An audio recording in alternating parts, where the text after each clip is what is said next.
Back to news. Telugu రాష్ట్రాల్లో భూ ప్రకంపనలు ఒకటి రెండు చోట్ల కాదు, ఏకంగా రెండు రాష్ట్రాల్లో భూమి స్వల్పంగా కంపించింది. కాసేపే అయినా జనం ఉలిక్కిపడ్డారు.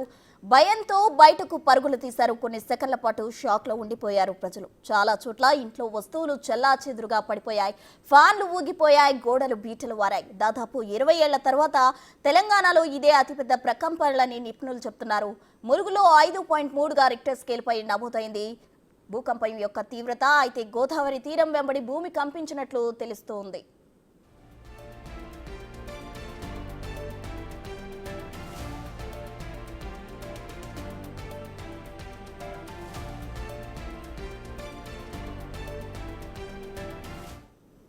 ఇక భూమి కంపనకు సంబంధించి మరింత సమాచారం మా ప్రతినిధి వేణు వరంగల్ నుండి అందించేందుకు సిద్ధంగా ఉన్నారు. వేణు, చెప్పండి. అయితే రిక్టర్ స్కేల్ పై 5.3గా తీవ్రత నమోదైన పరిస్థితి, అసలు అక్కడ ప్రజలు ఏమంటున్నారు? ప్రస్తుతం ఇప్పటి వరకు తెలంగాణ ఏపీలో చూసుకుంటే ఇదే అత్యధికంగా మ్యాగ్నిట్యూడ్తో నమోదైనటువంటి భూకంపం. ఇందులో 1968లో భద్రాచలం చెర్ల మధ్య మొదటిసారిగా 1968 లోపల 5.3 మ్యాగ్నిట్యూడ్ నమోదైంది. అదే తీవ్రత ప్రస్తుతం ఈ రోజున కూడా నమోదైంది. 7 గంటల 27 నిమిషాల 2 సెకండ్లకు అక్కడ భూకంపం వచ్చినట్లుగా, ట్రెమర్స్ ఆ భూమిలో పొర లోపల కదలికలు వచ్చినట్లుగా కూడా అధికారికంగా కూడా గుర్తించారు. అయితే ఎపిసెంటర్ ఏదనేది కూడా ప్రస్తుతం కొంత విశ్లేషణ జరుగుతుంది. అందులో ములుగు గోదావరి పరివాహక ప్రాంతంలోని అండర్ గ్రౌండ్ భూమి కింది భాగం 45 కిలోమీటర్ల లోతున ఎపిసెంటర్ ఉండొచ్చు అనేటువంటి భావన కూడా ప్రస్తుతం సైంటిస్ట్ చెప్తున్నారు. దీనికి సంబంధించి అఫీషియల్ ప్రకటన రావాల్సింది. మొత్తంగా గోదావరి పరివాహక ప్రాంతాలన్నీ కూడా గత కొన్నేళ్ళ నుంచి జోన్ 3 అంటే ట్రెమర్స్ భూకంపాలకు తీవ్రత సంబంధించి జోన్ 3 లోపల ఈ పరివాహక ప్రాంతాలు ఉన్నాయి. ఇందులో ఇప్పటి వరకు 1870 సంవత్సరం నుంచి ఇప్పటి వరకు మొత్తం 23 సార్లు గుర్తించగలిగేటువంటి భూకంపాలు వచ్చినట్లు కూడా రికార్డ్స్ అయితే చెప్తున్నాయి. ఇక ఎప్పుడు వచ్చినా కూడా 3 నుంచి 5 మ్యాగ్నిట్యూడ్ లోపే వచ్చే ఈ స్వల్పంగా మనుషులు గుర్తుపట్టలేనంతగా కూడా ఒక ట్రెమర్స్ వచ్చి వెళ్తుండేవి. కానీ ఈసారి మాత్రము కొన్ని చోట్ల డ్యామేజ్ కూడా జరిగాయి. ప్రధానంగా ములుగు జిల్లాకు సంబంధించి ఏటునాగర మండలంలోని శంకరాజుపల్లి లోపల ఒక పెంకుటిల్లు గోడ కూలిపోగా మరొక ఇల్లుకు సంబంధించి 2 గోడల మధ్య కూడా గ్యాప్ వచ్చిందంటే ఈసారి తీవ్రత కూడా పెరిగిందనే చెప్పొచ్చు. అయితే ఇవన్నీ అంశాలు పక్కన పెడితే గత 3 నెలల క్రితం కూడా మనం మేడారం అటవీ ప్రాంతం లోపల జరిగినటువంటి ప్రకృతి విధ్వంసం చూసాం. భారీగా దాదాపు 5 నుంచి 6 వేల పైగా చెట్లు, కీలకమైన చెట్లు కూలిపాయి. మొత్తంగా 1,00,000కు పైగా చెట్లు, ఒక వనమంతా కూడా కొన్ని వందల కిలోమీటర్ల పొడవుతో ఆ చెట్లని కూడా నేలకూలే ఘటన చూసాం. దానికి సంబంధించి ఇంకా సైంటిస్టులు విశ్లేషణ జరుగుతుంది. అసలు ఎందుకు ఆ విధమైనటువంటి ఎఫెక్ట్ వచ్చిందని కూడా ప్రస్తుతం సైంటిస్టులు చూస్తున్నారు. సో అది ఒక ఘటన మరవకముందే మరోసారి భూకంప కేంద్రంగా అదే ప్రాంతం ఉండడం కూడా ప్రధానంగా తీవ్ర ఒక భయాందోళన కలిగిస్తుంది. ఇక మొత్తం ములుగు జిల్లా వ్యాప్తంగా ఇదంతా కూడా 5.3 ఎఫెక్ట్ కనిపించడంతో కొంత ఆదివాసీ ఉన్నటువంటి ఆ గుడిసెలు కానీ పెంకుటిలతో ఉన్నటువంటి ఇళ్ళని కూడా ఒక్కసారిగా షేక్ అయ్యి అక్కడ భయకంపితమైన పరిస్థితి కనిపిస్తుంది. ఇదే ఎఫెక్ట్ కూడా మొత్తంగా తెలంగాణ ఏపీ వ్యాప్తం కూడా కనిపించింది. ఇక దీనికి సంబంధించి ఎపిసెంటర్ ఏదైనా దానిపై కూడా ప్రధానంగా సైంటిస్టులు అయితే విశ్లేషణ కొనసాగుతుంది. అయితే ఇప్పటికే 2020 సంవత్సరంలో పాల్వంచ వేదిక కూడా మరొకసారి 5 కంటే ఎక్కువ మ్యాగ్నిట్యూడ్తో వచ్చింది. అంటే ఈ గోదావరి తీరం వెంబడి కూడా తరచూ ఈ భూకంపాలు వస్తున్నట్లు కూడా గుర్తిస్తున్నారు. దీనికి సంబంధించి ఎఫెక్ట్ ఏ విధంగా ఉండబోతుంది, భవిష్యత్తు లోపల ఏ విధంగా ఉండబోతుంది అనేది కూడా ప్రధానంగా తెలియాల్సి ఉంది. ఇక ఈ భూకంప తీవ్రతతో ప్రధానంగా అన్ని పట్టణాల లోపల కూడా పూర్తిగా అటు అపార్ట్మెంట్లలో షేకింగ్, అదేవిధంగా గ్రామ లోపల ఇళ్ల లోపల వస్తువులు కానీ కొంత చిందరవందరగా కదిలి షేక్ అయినటువంటి దాదాపు 6 నుంచి 8 సార్లు ఒక్కొక్క చోట కంపించడం జరిగింది. సో దీంతో ఏం జరుగుతుందనే భయంతో ప్రజలందరూ కూడా బయటకు పరుగులు తీసిన పరిస్థితి కనిపిస్తుంది. ఇక ప్రధానంగా ములుగు, భూపాలపల్లి, పెద్దపల్లికి సంబంధించి ఈ ఏరియా అంతా కూడా భూగర్భ మైనింగ్ ఉన్న నేపథ్యం లోపల అక్కడ ఏదైనా ప్రమాదం ఉందా అంటూ కూడా వెంటనే ఆ సింగరేణి ఎండీ కూడా వెంటనే ఎన్డీఆర్ఎఫ్ టీం కూడా సంప్రదించారు. సో సిస్మాలజీ డిపార్ట్మెంట్తో సంప్రదించిన తర్వాత కొన్ని జాగ్రత్తలు తీసుకోండి. మొదటగా అండర్ గ్రౌండ్ ఏదైతే భూగర్భ గనులు ఉన్నాయో దాని లోపలికి ప్రికాషన్ మెజర్ తీసుకొని వెళ్ళండి.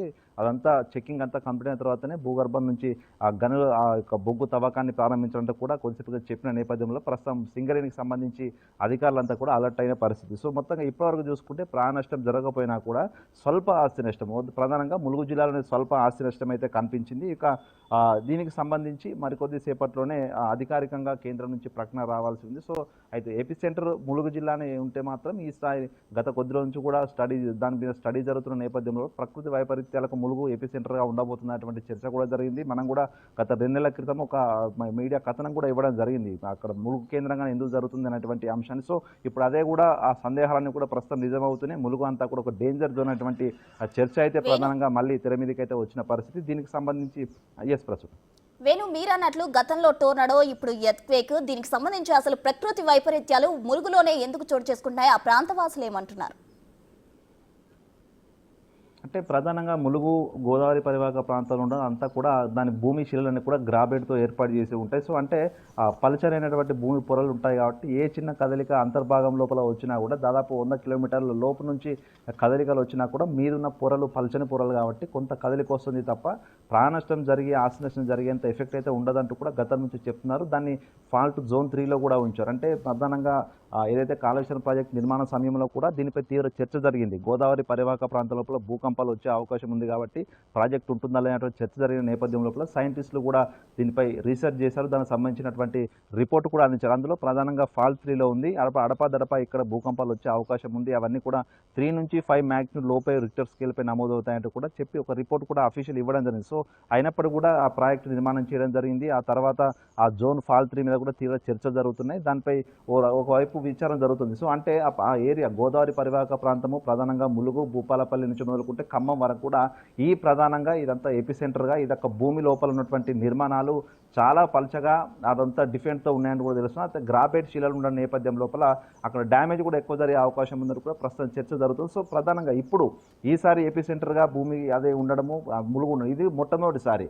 గతంలో దాదాపు 1870 నుంచి కూడా దాదాపు 23 సార్లు ఇప్పటికి భూకంపాలు జరిగితే ములుగు సంబంధించిన ఏరియా లోపల భూకంపాలు ఇంతవరకు కూడా రాలేదు. అంతా కూడా ఖమ్మం పెద్దపల్లి ఏరియాల నుంచి వచ్చింది కానీ ఎపిసెంటర్గా ఏ రోజు కూడా ములుగు ఉండకపోయేది. కానీ ఈ సంవత్సరం మాత్రమే అటు టోర్నాడో ఏర్పాటు కావడము, దాంతో ఒక అడవి మొత్తంగా తుడిచిపెట్టుకుపోవడము, దాంతోపాటుగా ఈ రోజున భూకంప కేంద్రానికి ఎపిసెంటర్గా ములుగు మేడకు సంబంధించి ఐలాపూర్ సంబంధించినటువంటి శివార్ లోపల దాదాపు 45 కిలోమీటర్ల అండర్ గ్రౌండ్ నుంచి ఎపిసెంటర్ ఉందంటూ కూడా ప్రాథమికంగా అంచనాలు అయితే జరుగుతున్నాయి. అంటే ప్రధానంగా ములుగే డేంజర్ జోన్ అటువంటి చర్చ జరుగుతుంది. అయితే దీనికి సంబంధించి ఎప్పుడైతే అడవిలో టోర్నడో బీభత్సం సృష్టించిందో అప్పుడే స్థానికులంతా కూడా ఇదంతా ప్రకృతి వైపరీత్యం అని సైన్స్ చెప్తుండగా వాళ్ళంతా కూడా భూమి విపత్తులు జరుగుతున్నాయి, ఇదంతా మనుషులు చేసే పాపం అంటూ కూడా కొంత వాళ్ళంతా కొంత లిటరసీ కాబట్టి కొంత ఆ విధంగా చర్చ జరిగింది. కానీ అక్కడ వరుసగా జరుగుతున్న ఏ ఘటనలు చూస్తే మాత్రం ములుగు అయితే డేంజర్ జోన్లో ఉందని తెలుస్తుంది. దీనికి సంబంధించి స్థానికులు కూడా గతంలో ఎన్నడూ చూడలేదు ఇట్లాంటి విపత్తు అని కూడా చెప్తున్నారు. ఇక ప్రధానంగా ములుగు సంబంధించి ఏటునగరం వల్ల శంకరాజపల్లి లోపల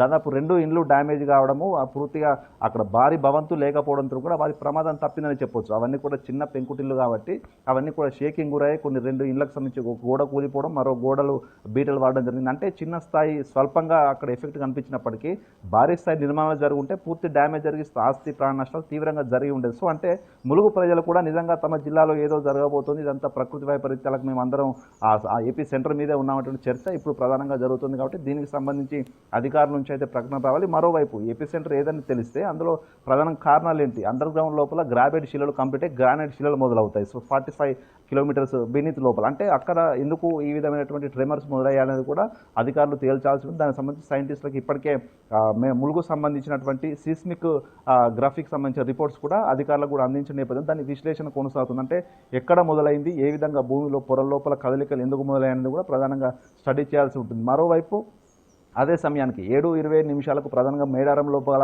ఈ ట్రెమర్స్ మొదలైనట్టు గుర్తించారు. సో 7:26కు హిందూ మహాసముద్రంలో కూడా భారీ స్థాయి 7 మ్యాగ్నిట్యూడ్తో వచ్చినటువంటి రిక్టర్ స్కేల్పై నమోదైనటువంటి ఆ భూకంప తీవ్రతను గుర్తు అంటే అక్కడి ఏపీ సెంటర్కు ఈ సబ్ ఏపీ సెంటర్గా మారిందా లేకపోతే ములుగులోనే ఏపీ సెంటర్ ఉందా అనేటువంటి చర్చ కూడా అధికారులు తేల్చాల్సింది. మొత్తానికి ఏదేమైనా కూడా ఎన్నడూ లేని విధంగా ఈసారి ములుగు కేంద్రంగా భూకంపం వచ్చిందని చెప్పడం, పూర్తిగా 2 తెలుగు రాష్ట్రాలు కూడా కంపించడంతో కూడా ప్రధానంగా అసలు ఏం జరగబోతుంది అనేటువంటి ఒక చర్చ జరుగుతుంది. దీనిపై అఫీషియల్ ప్రకటన అయితే వస్తేనే తప్ప ఏం జరుగుతుంది భవిష్యత్తులో అసలు ములుగు కేంద్రంగా ఏం విపత్తు రాబోతుందని కూడా తెలిసే అవకాశం అయితే ఉంది ప్రస్తుతం.